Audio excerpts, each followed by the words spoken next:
வணக்க மக்களே, நாம இந்த ஆரோக்கியமான பதிவில் நம்ம சாப்பிடக்கூடிய எள்ளினுடைய மருத்துவ நன்மைகள் என்னென்ன அப்படின்றத பற்றி தான் பார்க்க போகிறோம். எள்ளில் இருக்கக்கூடிய செம்புச்சத்து, கால்சியம் சத்து, மெக்னீசியம் சத்துக்களால் நம்மளுடைய மூட்டுகளில் உண்டாகக்கூடிய வலியை எளிதாக நம்ம சீர் பண்ணிக்கலாம். ஸோ இந்த எள்ளில் இருக்கக்கூடிய செம்பு சத்தானது இரத்த குழாய்களினுடைய சுருங்கி விரியக்கூடிய தன்மையை அதிகப்படுத்துறதால இதயத்தை பாதுகாப்பாக வைத்துக் கொள்வதற்கு எள்ளை நம்மளுடைய உணவுகளில் சேர்த்துக்கலாம். இன்னும் என்னென்ன விதமான பண்புகள்லாம் எள்ளில் நிறைஞ்சிருக்கு அப்படின்றத பற்றி தொடர்ந்து பார்ப்போம். அதை பற்றி பார்க்கறதுக்கு முன்னாடி இந்த வீடியோக்கு ஒரு லைக் மட்டும் கொடுத்துட்டு இந்த தகவலை உங்களுக்கு தெரிஞ்சவங்களுக்கும் ஷேர் பண்ணிடுங்க. இது அவங்களுக்கும் பயனுள்ளதாக இருக்கக்கூடிய ஒரு ஆரோக்கியமான பதிவு தான். இது போன்ற அப்டேட்ஸ்களை நீங்க தொடர்ந்து பார்க்கிறதுக்கு நம்மளுடைய ஹெல்த் நியூஸ் தமிழ் சேனலை சப்ஸ்கிரைப் பண்ணி வச்சுக்கோங்க. பக்கத்தில் இருக்கக்கூடிய பெல் பட்டனையும் கிளிக் பண்ணி ஆல் அப்படின்ற ஆப்ஷனையும் மறக்காம செட் பண்ணி வச்சுக்கிட்டீங்க அப்படின்னா நான் போடக்கூடிய எல்லா அப்டேட்ஸும் உங்களுக்கு நோட்டிஃபிகேஷன் அடிக்கடி வந்து சேரும். சரி வாங்க மக்களே, இப்போ வீடியோக்குள்ள போயிடலாம். ஸோ நம்ம சாப்பிடக்கூடிய எள்ளில் விட்டமின் ஏ அப்படின்னு சொல்லக்கூடிய சத்தும் மற்றும் விட்டமின் பி சத்தும் இரும்பு சத்துக்களும் அதிகமாக இருக்கிறதால இளநரை ப்ராப்ளம் இருக்கிறவங்க எள்ளை எடுத்துக்கோங்க, அதை கியூர் பண்ணிக்கலாம். முடி கொற்றுதல் ப்ராப்ளம் இருக்கிறவங்கலாம் இந்த எள்ளை எடுத்துக்கும் போது அந்த ப்ராப்ளத்தை கியூர் பண்ணிக்கலாம். மற்றும் குறிப்பாக ஞாபக மறதி போன்றவற்றை எல்லாம் விரைவாக குணப்படுத்தக்கூடியது இந்த எள். அதனால வயோதிகத்தில் வரக்கூடிய அல்சைமர், மறதி நோய் போன்ற இந்த ஞாபக மறதி பிரச்சனை எல்லாம் வந்து விரைவாக குணப்படுத்துகிறதுக்கு இப்ப இருந்தே நீங்க எள்ளை எடுத்துக்கோங்க. ஓரளவு ஞாபக சக்தியுடன் நீங்க இருக்கலாம். உடல்ல இருக்கக்கூடிய நச்சு பொருள்கள் மற்றும் கழிவு பொருள்களை எளிதில் வெளியேற்றுவதற்கு நீங்க மற்ற வழிகளில் ஃபாலோ பண்ணணும் அப்படின்றது ஒண்ணுதான். ஸோ ஆனால் வந்து நீங்க எள்ளையும் எடுத்துக்கலாம். இதன் மூலமாகவும் உங்களுடைய உடல்ல இருக்கக்கூடிய நச்சு பொருள்கள் மற்றும் கழிப்பொருள்களை வெளியேற்றுவதற்கு உங்களுக்கு ஈஸியான ஒரு ப்ராசஸாக இது இருக்கும். ஸோ இந்த எள்ளு வந்து பார்த்தீங்கன்னா புற்றுநோய் வராமல் பாதுகாத்துக் கொள்வதற்கு ஒரு முக்கிய பொருளாக விளங்குகிறது. அதனால நீங்கள் இந்த ஃப்ரீ ரேடிக்கல்ஸ் அப்படின்னு சொல்லக்கூடிய புற்றுநோய் செல் பரவலை வந்து மட்டுப்படுத்தி, அதாவது தடுத்து வராமல் நீங்கள் தடுக்கலாம். அதே போல் அந்த ஃப்ரீ ரேடிக்கல்ஸ் செல்கள் உங்களுடைய உடலில் பரவிடுச்சு அப்படின்னா அதை குணப்படுத்தி புற்றுநோயை வந்து நீங்கள் கொஞ்சம் கொஞ்சமாக கியூர் பண்ணிக்கிறதுக்கும் எள்ளு உங்களுக்கு உதவிகரமாக இருக்கும்.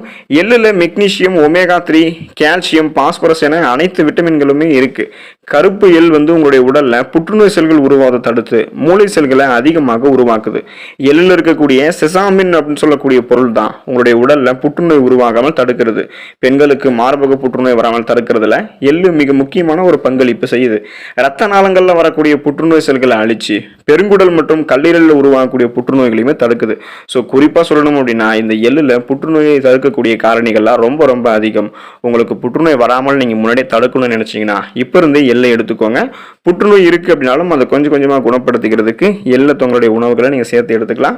எல்லா வகையான புற்றுநோய்களையுமே எள்ளு குணப்படுத்தும். எள் வந்து கொலஸ்ட்ராலை உடல்ல இருந்து வெகுவாக கரைக்கும். ஸோ அதனால வந்து எந்த விதமான சைடு எஃபெக்டும் இல்லாம ஆரோக்கியமாக என்னுடைய உடல் எடையை நான் குறைக்கணும் அப்படின்னு நினைக்கிறவங்க எல்லாம் தொடர்ந்து நீங்க பண்ணக்கூடிய டயட் கூட எள்ளையும் உங்களுடைய உணவுகளை சேர்த்துக்கோங்க. ரொம்பவே சீக்கிரமா நீங்க எதிர்பார்க்கக்கூடிய அளவுக்கு சைடு எஃபெக்ட் இல்லாம உங்களுடைய உடல் எடை விரைவில் குறைய ஆரம்பிக்கும். அதோடு இல்லாம மாதவிடாய் சமயங்களில் தோன்றக்கூடிய வயிற்று வலி மற்றும் உடல்ல உண்டாகக்கூடிய அனைத்து விதமான வலிகள், அந்த பெயின்ஸ் எல்லாமே எள்ளு சாப்பிட்றதன் மூலமாக நம்ம குணப்படுத்திக்கலாம். இயற்கையிலே எள்ளுக்கு வந்து பார்த்தீங்கன்னா நம்மளுடைய உடல் வலிகளை எல்லாத்தையுமே குணப்படுத்தக்கூடிய ஆற்றல் இருக்கு. வெள்ளை எள் மற்றும் கருப்பு எள். ஸோ இதுல வந்து எது சிறந்ததுன்னு கேட்டீங்கன்னா வந்து பார்த்தீங்கன்னா கருப்பு எள்ளு தான் உங்களுக்கு சிறந்தது. ஏன் அப்படின்னா கருப்பு எள்ளு மட்டுமே உங்களுக்கு கால்சியம் 60% அடங்கியிருக்கு. அதுக்காக நீங்கள் வெள்ளை எள்ளை எடுத்துக்க கூடாது அப்படின்னு சொல்ல வரல. ஆனால் கம்பேர் பண்ணும்போது வந்து பார்த்தீங்கன்னா கருப்பு எள்ளு உங்களுக்கு கால்சியம் 60% இருக்கு. அதே போல் எள்ளு அதிகமாக நீங்கள் எடுத்துக்கொள்ளாம தினசரி உங்களுடைய உணவில் உங்களுக்கு போதுமான அளவுக்கு இந்த அளவுக்கு சாப்பிட்டா எனக்கு எந்த விதமான சைடு எஃபெக்டும் வராது அப்படின்னு சொல்லக்கூடிய அளவுக்கு சிறிதளவு மட்டுமே நீங்கள் பயன்படுத்தி வந்தீங்க அப்படின்னா இந்த மருத்துவ நன்மைகளை பெற்று வளமாக வாழலாம். நீங்கள் தொடர்ந்து கருப்பு எள்ளையும் சாப்பிடுங்க, வெள்ளை எள்ளையும் சாப்பிடுங்க. இது வந்து கிடைக்க முடியாத ஒரு பொருள் தான். ஸோ இன்றைய காலகட்டத்துக்கு எள்ளு வந்து பார்த்தீங்கன்னா நம்ம கிடைக்கவே கிடைக்காது. அதனால் கிடைக்கும் போது எள்ளை நீங்கள் சாப்பிட்டு அதில் கூடிய நிறைய மருத்துவ நன்மைகளை பெற்று நலமோடு வாழுங்க. எல்லா எள்ளையுமே எடுத்துக்கோங்க. தொடர்ந்து எள்ளை சாப்பிட்டு நலமோடு வாழுங்க. அடுத்த ஆரோக்கியமான பதிவில் மறக்காமல் சந்திப்போம். நன்றி மக்களே.